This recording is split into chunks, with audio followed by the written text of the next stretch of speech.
Cool. Welcome, everyone, to this webinar and Fireside conversation between Laurent and myself.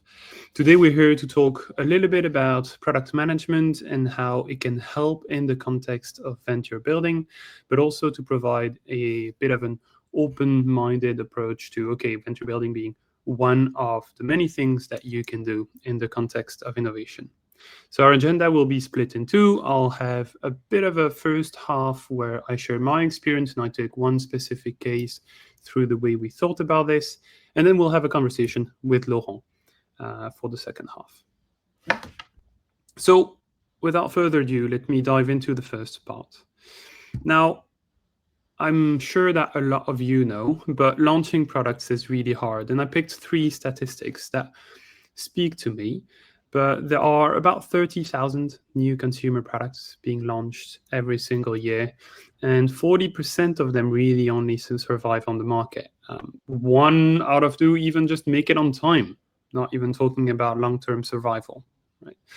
And so it's a really hard thing, and product management is a discipline that has been built over the years to try to make that more successful than not, right? And as you can see, it still remains a relatively hard thing to do.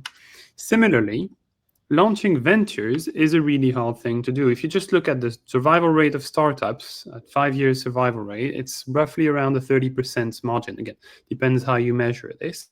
Corporate venturing has a bit of a higher likelihood of success, but it's also a really hard thing to do. And in my experience, typically launching ventures is often launching a product and the organization around that product at the same time.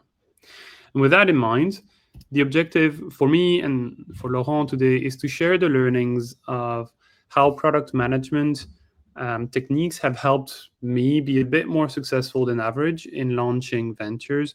There's this statistics from McKinsey that talks about if you have experience launching these businesses or these ventures, you have quite an outsized, stronger likelihood of being successful, right? You see 54% success or likelihood of success for experts versus 27 for people that have done it for the first time, right? So hosts today, me, Martin. I'm partner at dualoop, and I've spent 8 years at McKinsey & Company, where I've worked on 7 products/ventures all over the world, really. So I was lucky to work in many contexts, many industries, and many countries to launch ventures on behalf of clients. So always in the context of corporate venturing, venture building, right?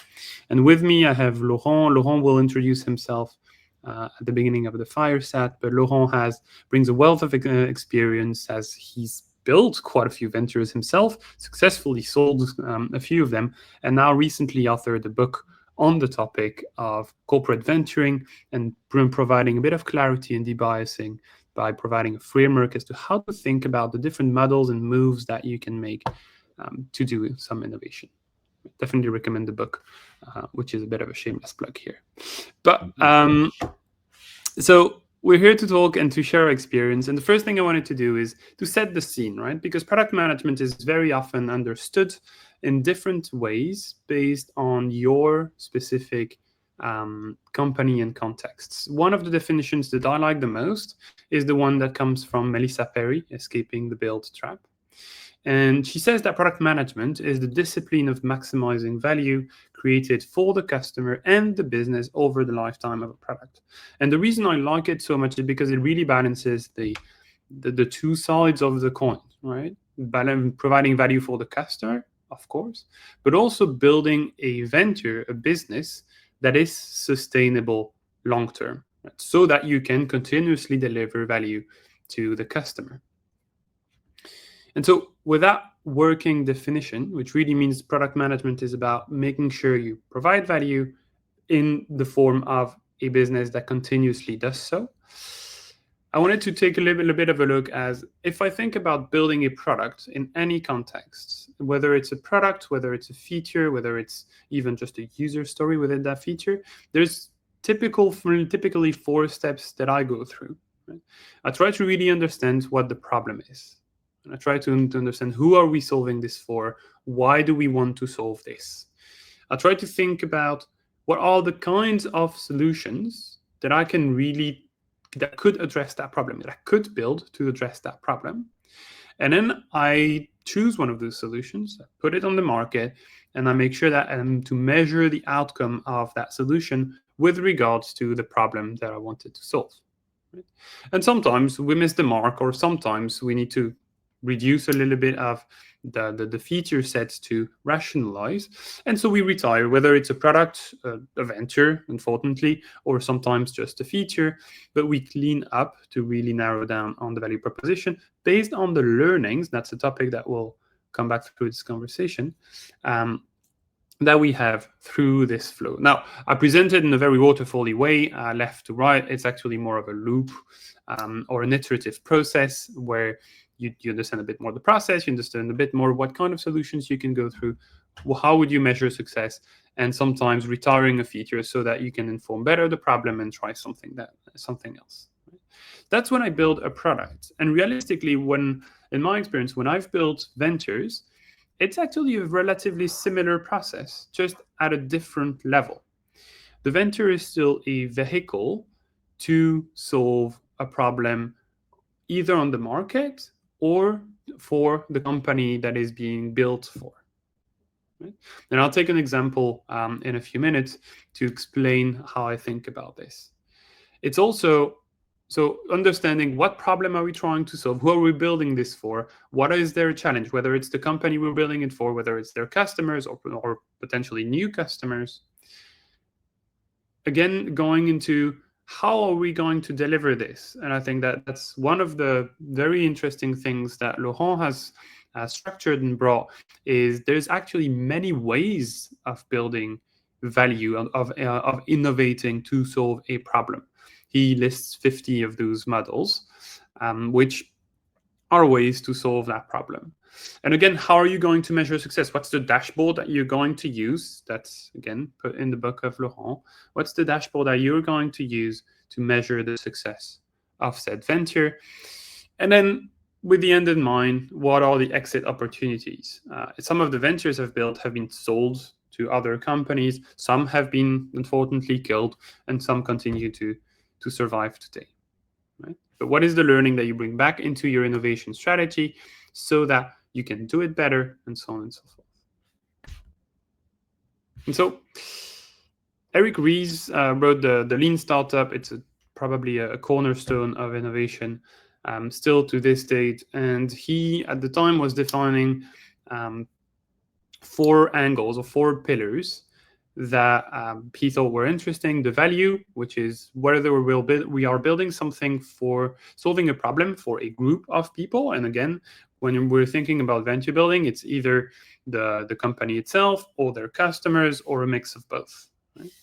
The viability, which is, again, what I said a little bit earlier, whether we can deliver the value continuously.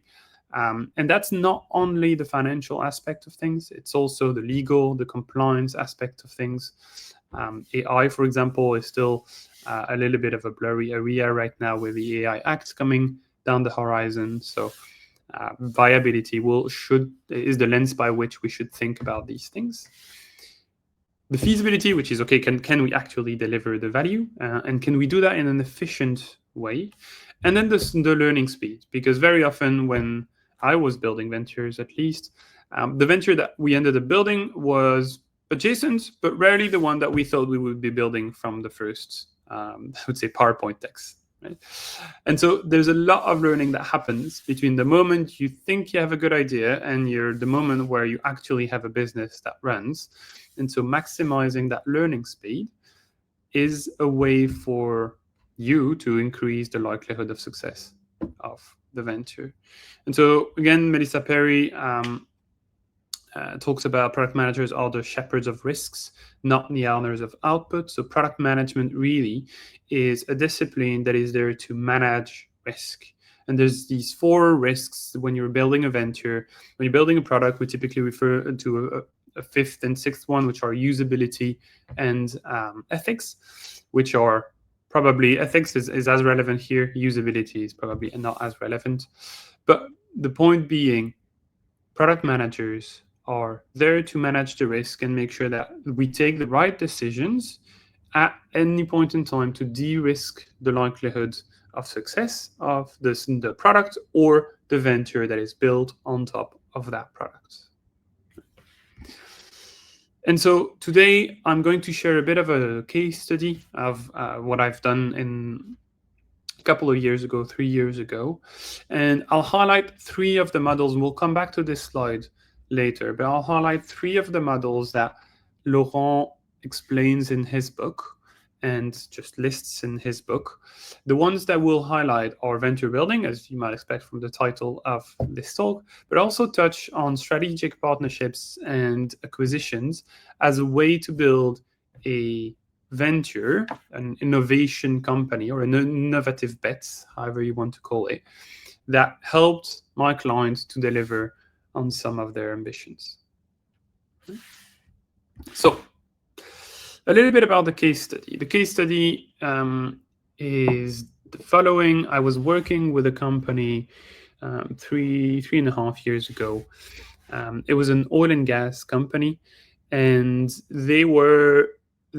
some of their top line was being disrupted by the electrification trends. So they were losing a little bit of money, or at least their revenues was not as good as their projections, and that wasn't making them a little bit anxious.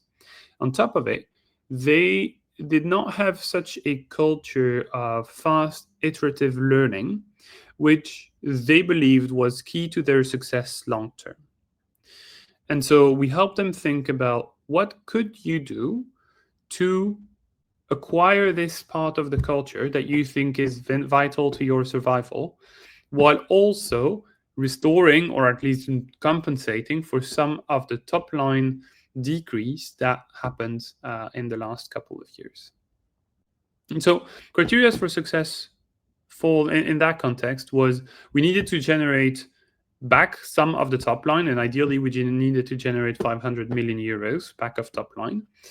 And we needed especially to build the culture for the experimentation and the learning, and to bring that culture into the incumbent organization, or at least have an arm of the incumbent organization that was able to quickly innovate and experiment. And finally, we wanted to stay outside of what Gartner and McKinsey refers to as Horizon 1 improvements. So Horizon 1 being the ones that are typically on the core business. We wanted to try things that were either adjacent or really disruptive to the core business, again, to support some of that experimentation and to support some of that top line growth, right? While not being cannibalizing too much on the core business.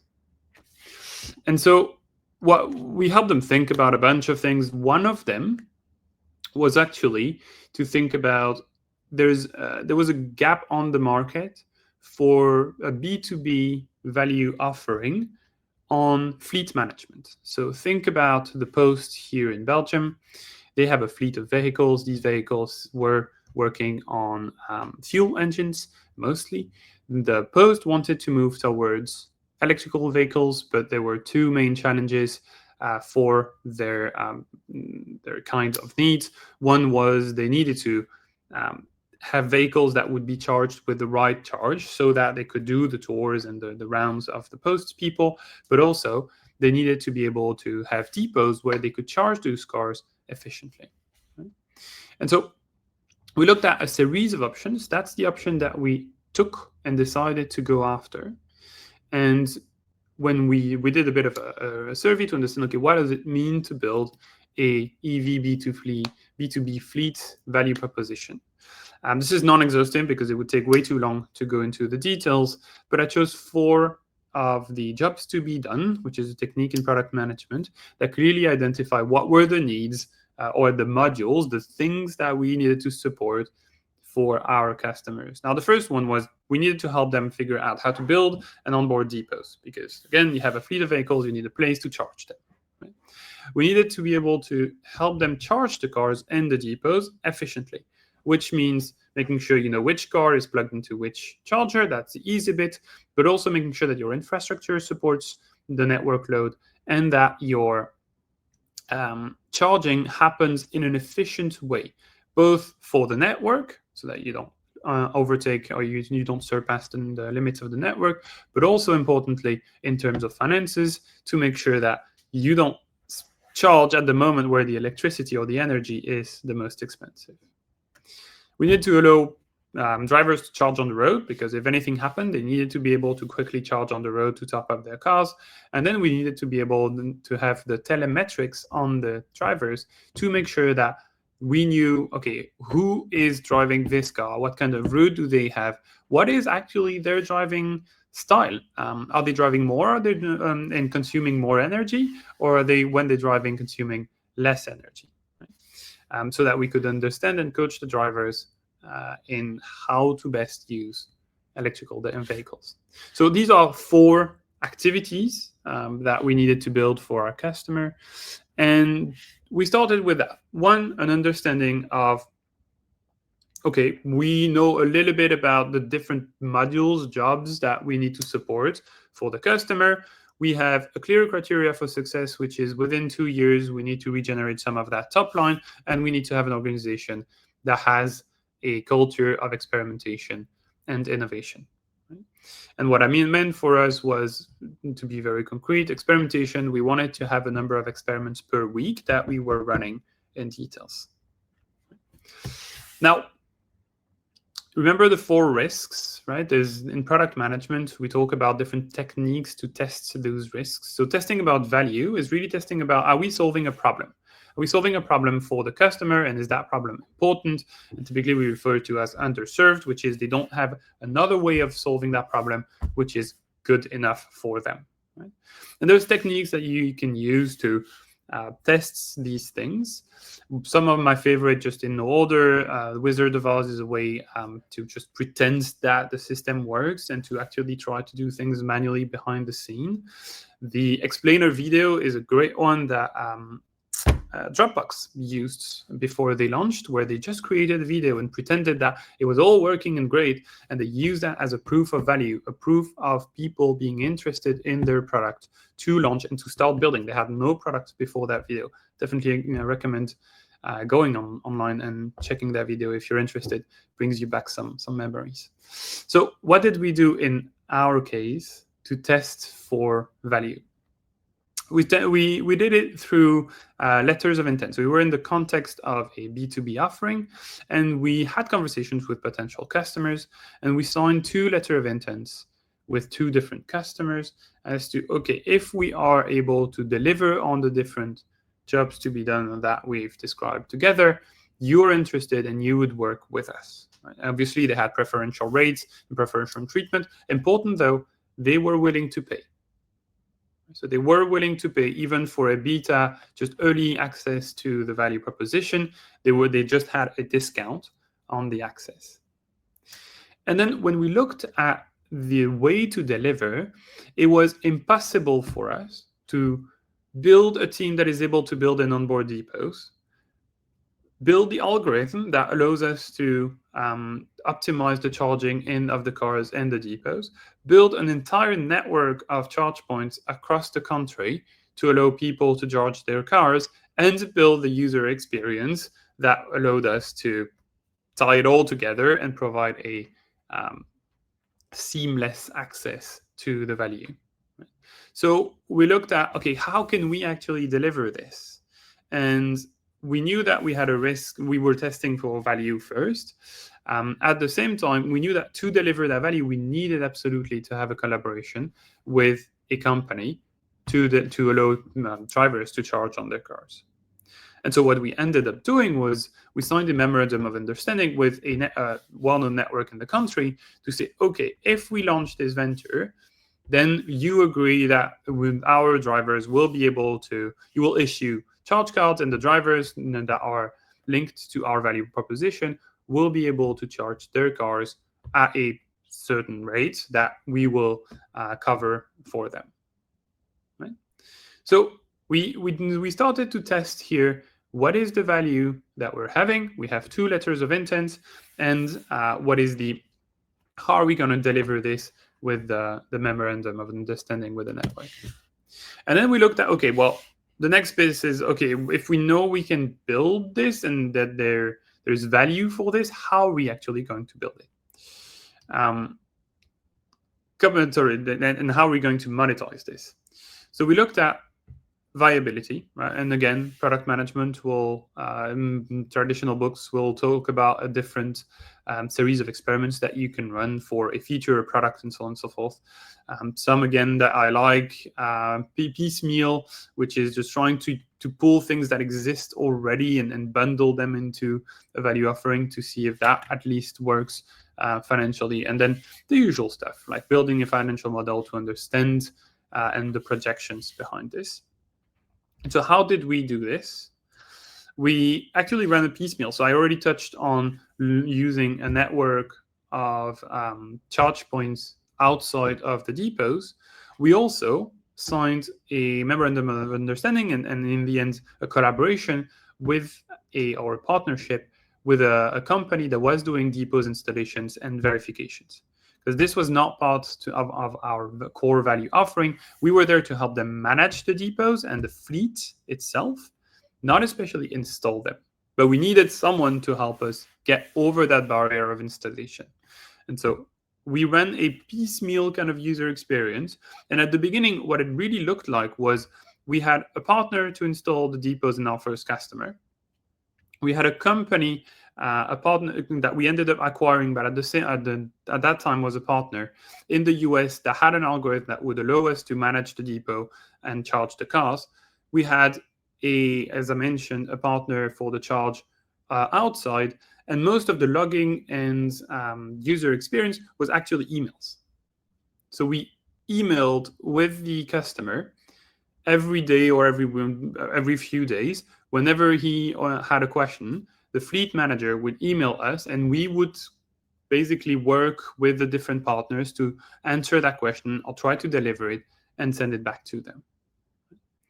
We also ran willingness to pay surveys overall, so across all of the TAM that we had identified, to see, okay, outside of just an early adopter, what would be the willingness to pay there? And so that gave us a fine-grained understanding of what are people willing to pay, right? And okay, granted, it's a Van Westendorp, so it's a would-do behavior, but we had already some paying customer, even if they were discounted. And then we had run the work, the different jobs to be done manually, so that we had a baseline for the cost. We knew that it would cost us so much when cars were being charged on the network. We knew it would cost typically so much to the customer to deploy their depots and get them certified, and we knew it would cost so much for the algorithm to run on the depots. Right? So we were de-risking the business case, really, of that venture by going into the details and trying to do it manually first to see if we could continue. At any point in time, we could have stopped. Right? So we hadn't really built any lines of code yet. We hadn't built any IP outside of just trying with a team of 4 people, trying to just combine all of these things together and make them work. But that gave us a better confidence in the viability, which gained us the ability to go back to our clients at the next investment gate and to say, actually, we believe this business case that has been reviewed is viable and it can make money. And this is why we believe, because we've done all of these things manually. The other thing was feasibility. So can we do this? Right? So I've spoken about the Wizard of Oz here already, but there's other techniques that you can use. Spikes and proof of concepts are 2 frequent techniques. At different skills, they really represent the same thing, which is trying to write code to solve the problem, even if you know that the code might actually be thrown away. Right? So probably everyone is familiar with these things. There's actually other techniques from a legal point of view. One thing that we did was we did a red team, so we hired a lawyer to try and break our contracts and try to attack us and see how they would create a legal case against us. Red teaming is a concept from cybersecurity that we just applied into a legal context. Right?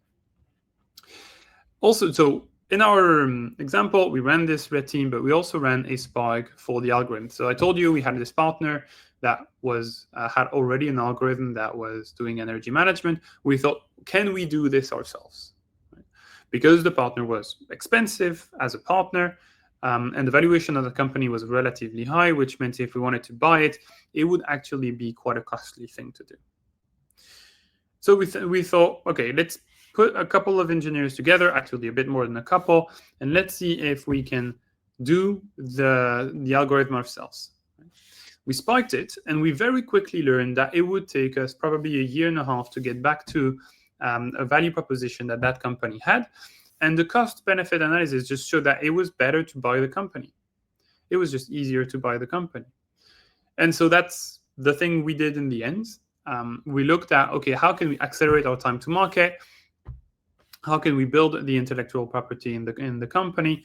And the better option versus building it yourself versus acquiring a company was acquiring the company. That was informed by a spike, us trying to do it by ourselves and realizing actually this is a lot more complicated than it is, or that it looks like. And then finally, learning quickly, right? Because through all of this, I think the theme that you can see is that the thing we were optimizing for was learning. Right? Learning how we can serve our customers, learning what are the actual problems that a fleet manager has with their drivers. Again, through the emails and the conversations that we had, we were able to suss out really what's important, what isn't. And one thing that we were doing quite quickly is that we defined what is the North Star for this business. Right? And based on that, what are the different investment gates we had? Typically, the first one was 8 weeks, the second one was 3 months, and so on and so forth, that we wanted to follow. And based on that North Star and the learning outcomes that we had within those timeframes, we were able to unlock additional funding from the client to continue to build the venture. Right? So I mentioned already the one where we wanted to de-risk the business case because it was a relatively big investment. And so the client wanted to make sure that that business would be profitable. And so instead of just doing a business case and hoping that it was for the best, we ran the service manually to de-risk the viability of the business. Similarly, when the reason we did most of the tests through Wizard of Oz is because we wanted to have a direct hand into the conversation so that we would learn and suss out the real needs of the customers. So in the end, we combined a few models. As I said, we built the overall customer experience to provide a branded, seamless experience for our customers and the drivers. We partnered with an on-the-go network for charging, and we purchased a company. And also, I didn't put it here, but with an installer and a certifier of depots and charge points. And then we purchased a company to do the site optimization because it turned out to make sense from a cultural and a value point of view. So the results were actually interesting for our clients. In 6 months, we were from the idea to the first customer was using it entirely with the value proposition as I described here. 2 years down the road, that piece of the business was valued at 2 billion, with different value propositions that ended up being built in addition to the one I spoke about. And we managed to go into 4 different countries within 12 months, thanks to the strategy that we put in place. Two of the core important elements there were we partnered with an on-the-go network and we partnered with installers so that each country has their own, which allowed us to develop different partnerships for the different countries. So that's how a bit of a product management lens allowed us to build a venture by thinking about what are the different risks that are really there for that venture, and how can we de-risk those and run experiments so that we learn from these and we can tweak and pivot and snake our way into success by going through these experiences. One thing that I wanted to talk about very briefly before we go into the Fireside, and we can definitely open that conversation up later, is AI is there nowadays, and everyone talks about AI and how easy it is to create new businesses, to create new ventures, and for solopreneurs even to create their own companies. Not saying that's entirely incorrect. There are really amazing stats that come up from AI, like the time to market is typically divided by 2 for an FMCG company. That's again a McKinsey study. Some improvements have been measured up to 40%. There's a 25% faster delivery of a fintech product. And for a branch virtual assistants, again, you have all the sources here. But the thing I would caution against, and I have a small screenshot to talk about that in a sec, is yes, you go faster, but you need to make sure that you understand why you're trying to go towards what are you trying to solve, right? So it's great to go fast, but if you're going fast towards a wall, that's not amazing. Jeremy Clarkson was saying it's not speed that kills you, it's the fact that you become instantaneously stationary. So there's an article on Your Brain on ChatGPT, the acceleration of cognitive depth that came out a couple of weeks ago that I think is very interesting. I recommend reading there. Point being, great to go fast, but don't forget that you need to know where you're going first.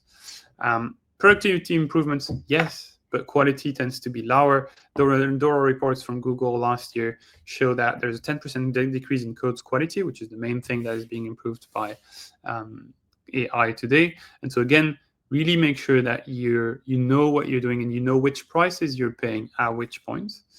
And then quick, it doesn't mean legal nor ethical. And I have my little screenshot here. This is Timothée saw this, I think, yesterday or the day before. There's a new business that came up, and I'm not going to name them to not shame, but it's clearly a business that was created with Lovable, which is one of those tools that allows you to quickly create an application online that delivers some value.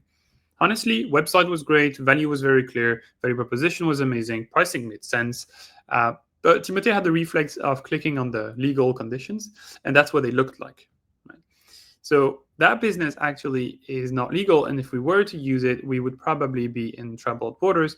But also, and you can read the fine print, there's some ethical gray zone here for that business. So while AI allowed that person to go really quick in building that product, it didn't make it legal, it didn't make it ethical, and so that's something that I would really pay attention to.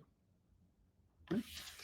Now, that's what I had for us today. So what I wanted to talk about is how product management has helped me de-risk some of that venture building. And what I'm going to do now is open the floor to Laurent. Laurent, maybe you can say a few words about yourself, and then we can go into the conversation.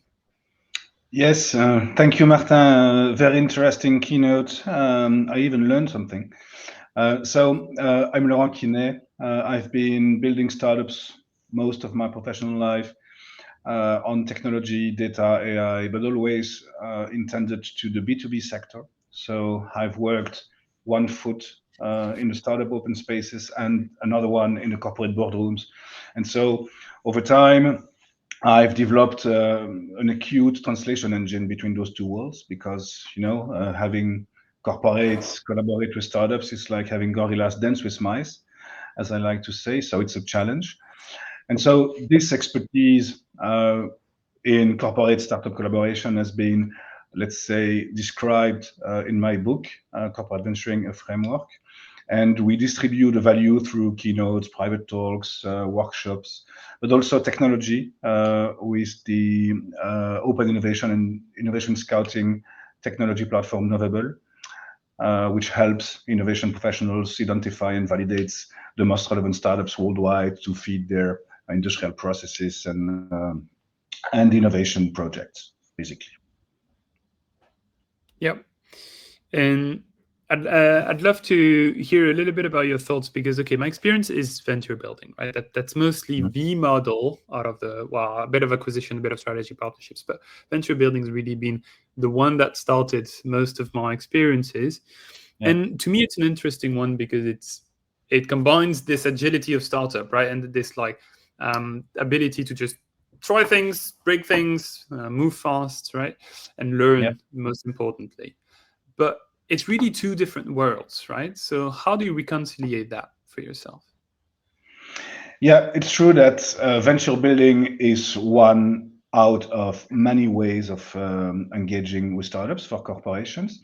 Mm-hmm. And two things here. First, on the one side, large companies, corporations have now understood that collaborating with startups has become a mandatory exercise. They can't do everything alone.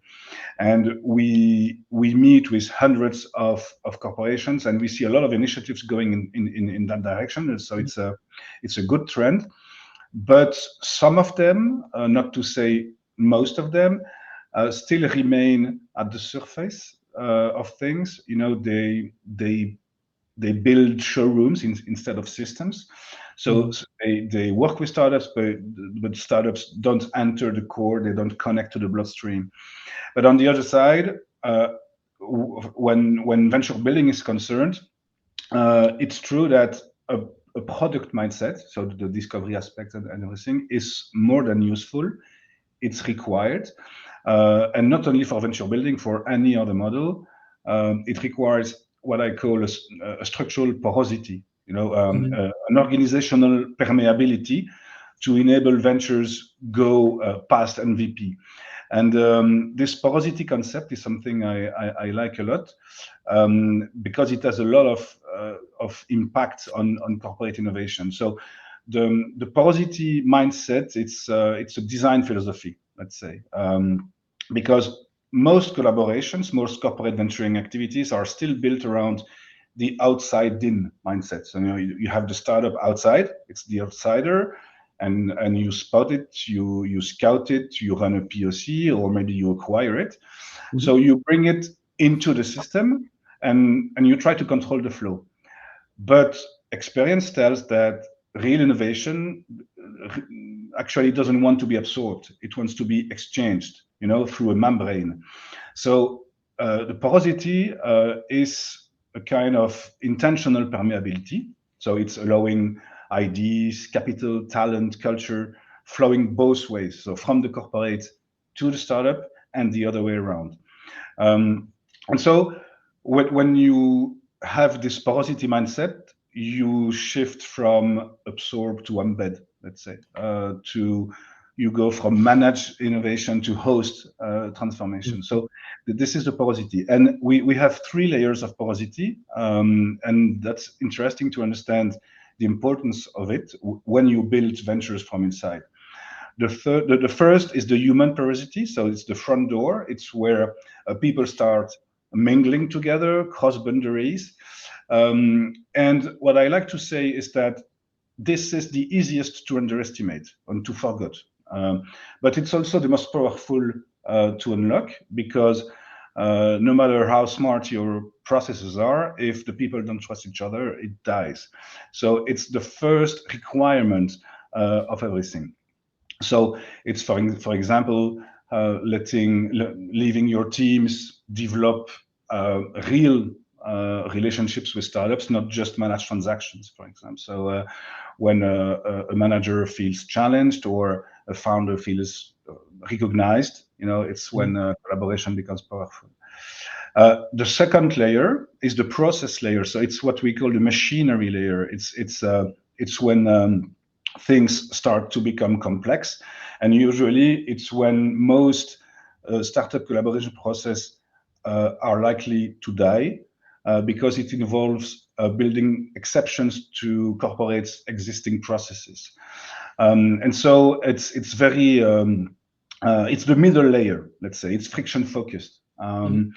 So it involves, as I said, putting your internal processes at work and change your habit to make it work. And you have a lot of examples for that. For example, the famous venture clienting, which is a very used model currently, is typically in this process porosity layer. And finally, you have the deepest one, which is the strategic layer. And this is where you start asking, how do we build through startups instead of how do we work with them? So it's also the most uncomfortable, because it forces you to admit we may not have the best answer inside. So it's having startups helping you shape your roadmap instead of just feeding it. And so this is very interesting, because when you think in those terms, in porosity, it means that your company is more a membrane than a moat that is made of apertures. And what's important is that the 3 layers must stay open. I think that the next slide shows that, because if even one layer is closed, then the flow stops. And so this can be applied to venture building because it's not a laboratory but an exchange. So it's not about absorbing the outside. It's about dissolving the boundaries, more or Yeah, less. yeah, definitely realize that one of the One at your door. yeah, the door is opening. Sorry about that. There we go. What I was going to say is one of the keystone criteria for success for our venture was actually to bring some of that human aspect into our incumbent clients by building some of that culture, bringing some of those people that have done innovation and that could just build on top of that and kind of diffuse it into the organization, the people, Yeah. and then the processes of how to do this. But so we've been a bit mysterious, right? We've talked about venture building and as being one of the 50 models that you speak about. Maybe you can help us understand a bit more. What are some of the other ones that are viable, and how do you think about one versus the other? Yeah, very good question. Venture building is indeed one of many other ways to engage with startups, and sometimes we consider that engaging with startup building is the only way to do it, and that's totally understandable. But just like products, ventures can be trapped inside corporate walls, as I explained. So maybe venture building might not be the most appropriate tool to reach the expected objective. So it's a mean to an end. So if you ask any or lots of innovation professionals, okay, can you list me the startup engagement models that exist out there? You will certainly have the big five: M&A, CVC, venture clienting, startup program, accelerators. But those big five are a toolbox that was designed in 2010 for a world that doesn't exist anymore. There are way other models existing. So it's time to open this broader toolbox. And I list 50 of them in the book. Of course, there are way more than that, but it's a starting point. And I organized them based on the level of commitment that they require. So if you start on the left side, it's just scratching the surface. You can scout for startup. You can landscape your environment. It's already an engagement because you talk about that and you get inspired by the flow. And to the very end, the very right side of the spectrum, you have the transactional ways of engaging with startups, M&A, venture building, joint ventures, strategic partnerships, basically. And in between, you have a lot of other ways to do that. You have some who are pretty well known, like venture clienting, but also innovation lab, corporate open data challenge. So what's important is to identify which of those models are the most suitable for my objectives. And what we have seen so often is companies engaging in launching an accelerator to stay simple without connecting that to the very objectives that they want to achieve. And the framework that is described and developed in the book is precisely that. How do we reconnect the means with the goals, basically? So we don't have the time to browse all of the engagement models right now, but we could give a couple of more examples later. Okay. Yeah, absolutely. And by the way, if there's anyone who has a question looking at the time, please put them in the chat and we'll make sure to try and answer them as we go through. But as you think about your questions, maybe Laurent, how do you choose? Right, you mentioned like anchoring it to your strategy, which makes sense. And maybe the one thing I see and I reflected on when you were explaining this was I could use a lot of those as experiments as well. I could use one to try and see, okay, is this direction making sense? And then pivot to building a venture a bit later to maybe make it more concrete, or the other way around. So how do you think? How do you to make those decisions? Yeah, you should start thinking the other way around. So instead of asking yourself which model is the best for me, for my culture, my sector, whatever, you should ask yourself, what objectives do I want to achieve through corporate venturing or through collaborating with startups? Mm-hmm. And you can also ask this question for venture building itself. Because I've met hundreds of corporate innovators who did not know how to even formulate the strategic objectives. So I decided to help them with a first list of 100 benefits. And when I say on the book cover is 100 ways startups can transform your organization. And of course, you have more than 100, just like for the models, but it's a starting point. And these are listed from experience from the Novable collaboration with clients, but also from my whole career. And those benefits, we could also call them strategic objectives. I organized them in categories, 8 categories, 4 in the core business area and 4 in the support functions, because we sometimes tend to forget that even the support functions are in dire need of innovation, and especially those ones more and more. And then the idea is to, okay, how do I identify the benefits I want to get or the objectives I want to reach, to meet? In the book, we explain and we propose some iterative methodology to do that. But the idea, once we have identified that, is to cross-reference the most suitable models that will help you achieve those specific objectives. And this is basically the matrix that is, I think is the next slide, where our experience just cross-reference models with objectives. So the means with the goals. So for instance, if one of your strategic objectives through collaborating with startups is to internalize new R&D capabilities, just to take an example, then the model will tell you which of the 50 models that are listed are the most likely to help you achieve that objective based on case studies, references, and experiences that we have made. And of course, it's a starting point. You can break that, and you can also disagree with that. And it's the best way to that is to add a dot or remove one because your own experience tells something different.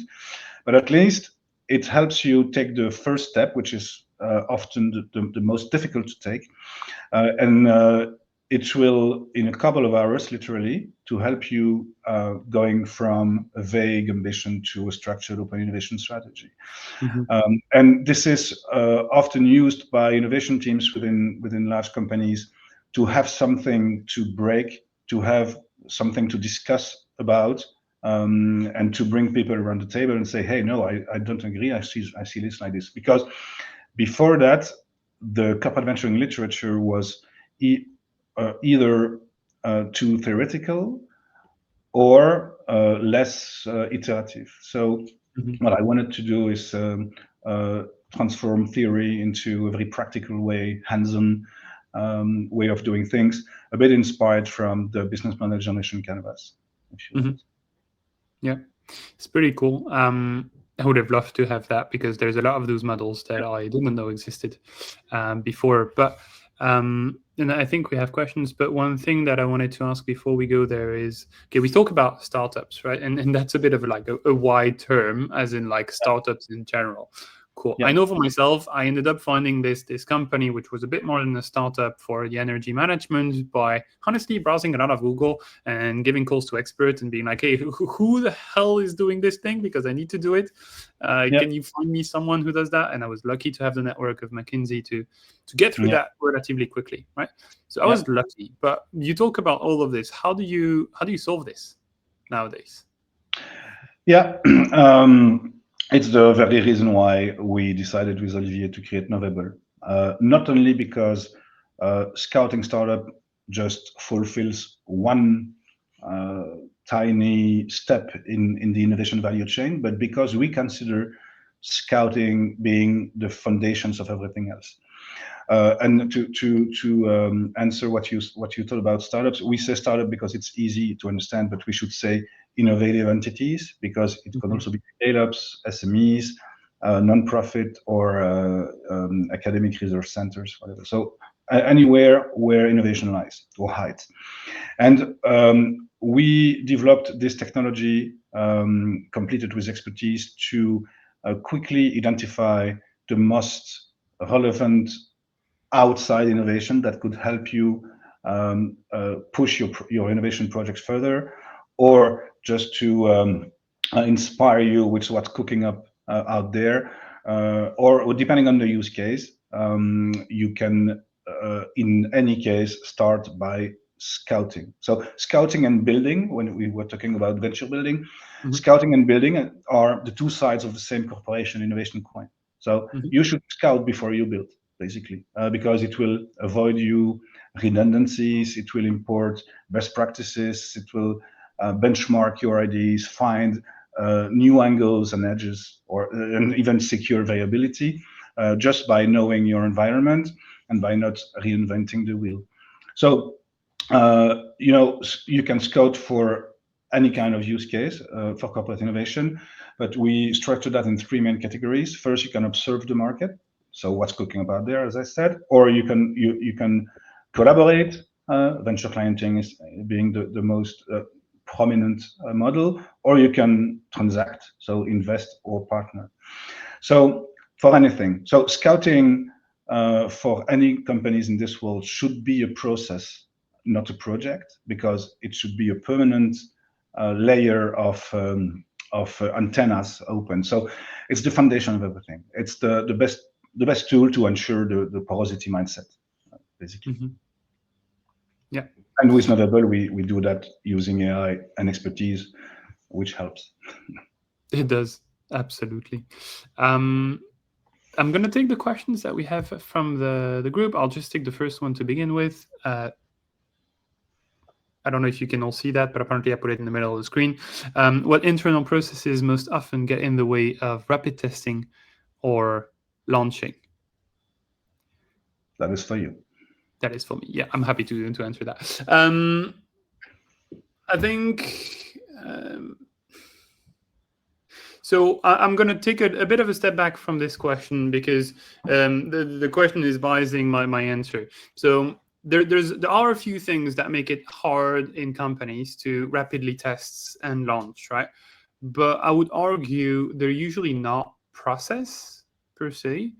I would actually argue, in my experience, that it's culture, right? So I'll take this oil and gas client as an example.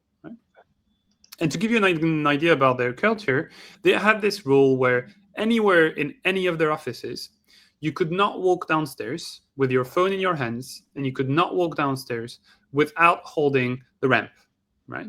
Now, there's a reason for this, because they actually have oil rigs out in the ocean, and in an oil rig, it's a really dangerous behavior to have, right? And it can lead to death and illnesses or hurt people, right? So it's a perfectly viable and valuable piece of culture to have, right?